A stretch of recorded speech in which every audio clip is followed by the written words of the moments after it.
ప్రభువైన క్రీస్తు వారు ఈ విధముగా వాగ్దానము చేసి ఉన్నారు. నా యొద్దకు ఎవరైనా వచ్చిన యెడల నేను ఏ మాత్రమును వారిని త్రోసివేయను.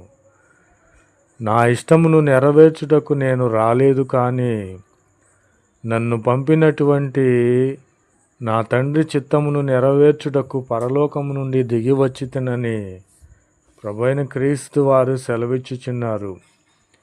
నా ప్రియమైన సహోదరి సహోదరులారా, మనము ఈ లోక సంబంధమైన మన ఇష్టమును నెరవేర్చుటకు మనము ఇష్టపడతాము కానీ దేవుని చిత్తమును నెరవేర్చుటకు మనము ఇష్టపడటం లేదు. కానీ ప్రభువైన క్రీస్తు వారు అయినను ఆయన యొద్దకు మనము వెళ్ళి ఆయన శరణుజొచ్చిన యెడల ఆయన ఏమాత్రము కూడా మనలను త్రోసివేసే దేవుడు కాదు.